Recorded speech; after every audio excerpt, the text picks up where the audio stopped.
Warning, this video will be critical. Hey guys, so as you can see, I'm back in San Francisco. I had a fun trip back here on Lufthansa. Now, this was my first flight with them since they became a 5-star airline. And if you don't know already, Lufthansa is my most flown long-haul airline. They're the first airline I flew business class with.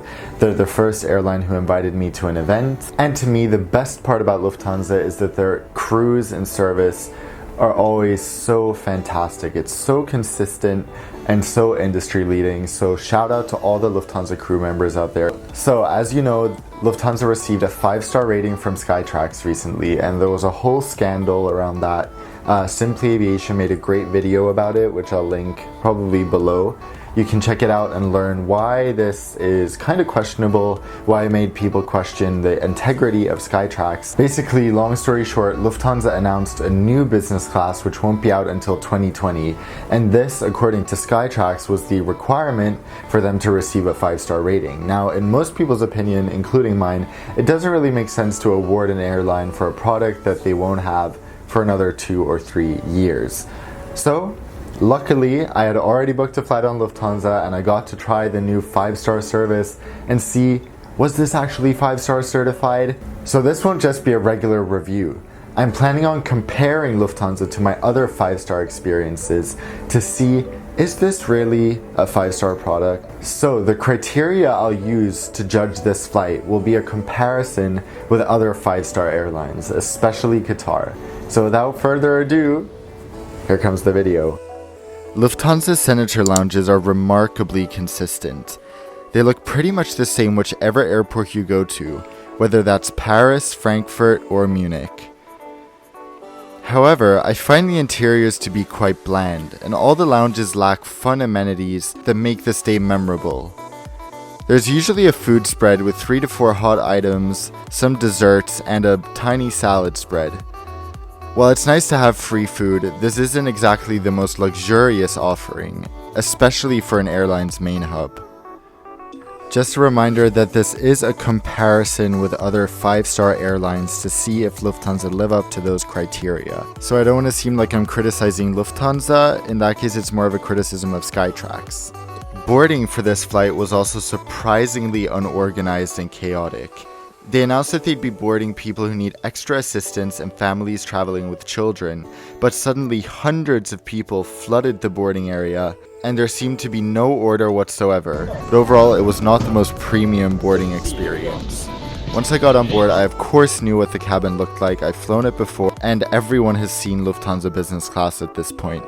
However, once you get into the seat, you really notice how small it is compared to other business class seats. The foot area is quite narrow, and it feels very slim given that there's 6 seats in a row. So I'm just going to do a quick seat tour if you haven't seen my original Lufthansa business class review. So this goes up and down, and over here we have the headphones, the Bose QC3s, which I ended up buying after my last flight because I love them so much.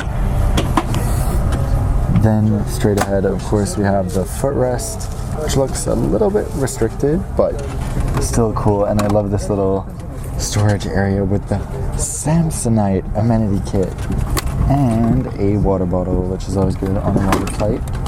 Then up here, we also have a slightly adjustable literature pocket, and of course, the entertainment system.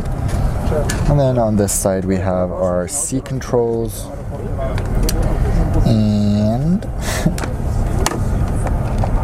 remote. So comparing to the top Middle Eastern airlines when you board, they usually offer you a hot towel or even a choice between a hot or cold towel and any choice of pre-departure beverage. On Lufthansa, it took 20 minutes after boarding for any kind of service or interaction with the crew. And then they only came around with the option between water, orange juice, and champagne, and no towel after boarding. There was also no introduction from the cabin crew. I know this is super nitpicky, but given that it's now a 5-star airline, I think the expectations are deservedly high, and it's interesting to see how SkyTrax would rate this compared to Qatar, where you have so many options.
Guys, I love how like the lighting in first class is really cozy and inviting.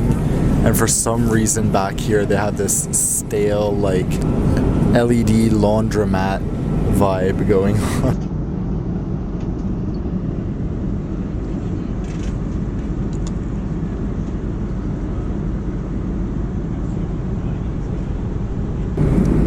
Alright, so let's see if the menu is 5-star. I love checking out everything on Lufthansa and seeing, is this actually 5-star now? That's the question.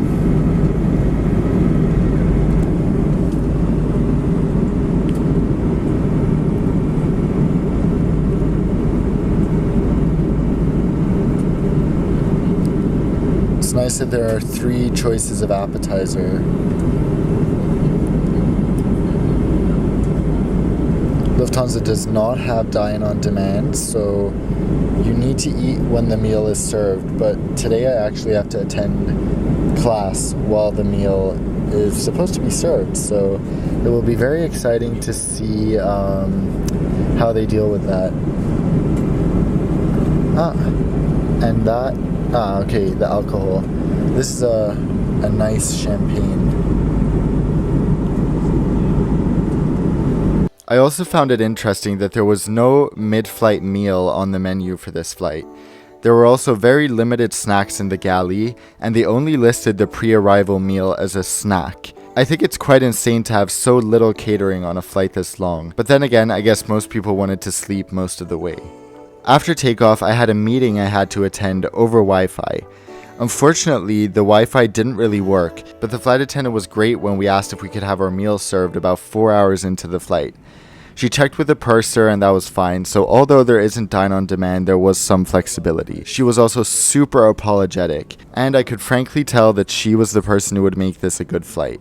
The amenity kit was one of the more impressive aspects of the flight. I loved that it was branded with Samsonite and it contained all the essentials for a trip like this.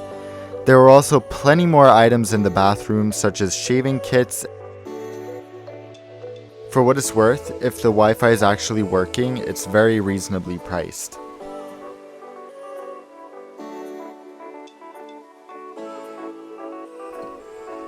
The entertainment system is also quite good to a little above average on Lufthansa. There was also a charging port, but it was quite frustrating that they didn't have USB charging. So the meal consisted of a cold appetizer that was served directly on the table, which is nice. Overall, it was surprisingly tasty. And here's the main course, which contains tofu. So although the presentation isn't great, we are a step up from British Airways, and we'll see how it tastes.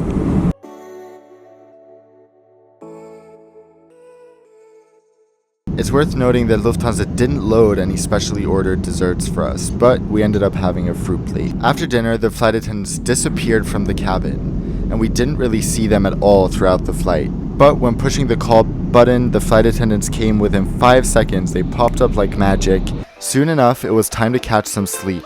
But unfortunately, the cabin was piping hot, and there were no individual air vents to control it. However, while the seat was really slim, I had 3 hours of great sleep.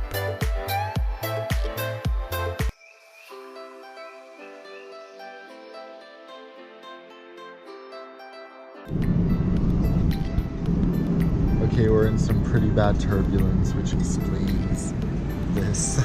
The second meal was also decent, but it didn't scream luxury.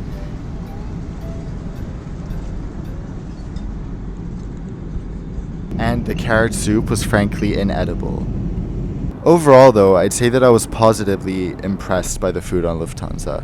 It tasted good and the portions were decently sized. I didn't grow hungry during the flight, maybe because I slept a while of it. Throughout my interactions with the cabin crew member who was taking care of us, she grew on me more and more. It's this really genuine nature that makes me love Lufthansa flight attendants, and what consistently sets their service apart from many other airlines.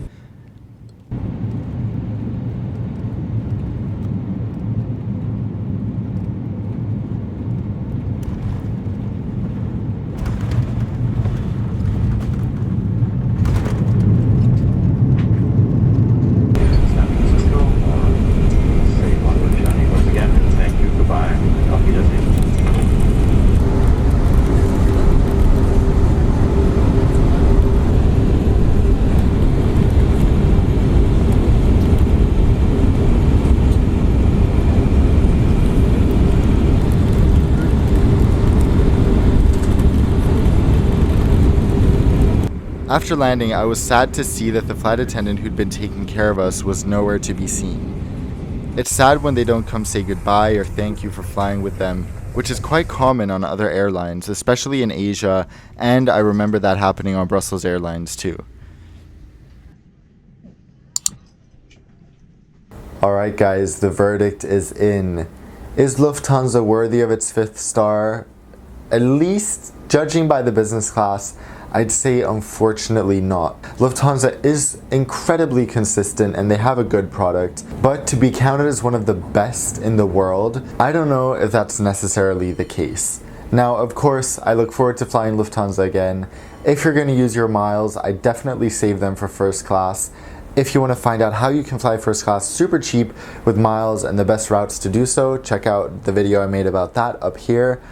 If you enjoyed this video and want to see more reviews in the future, please hit the thumbs up button, comment below what you thought, and subscribe for much more like this. Until I see you all next time, fly safe.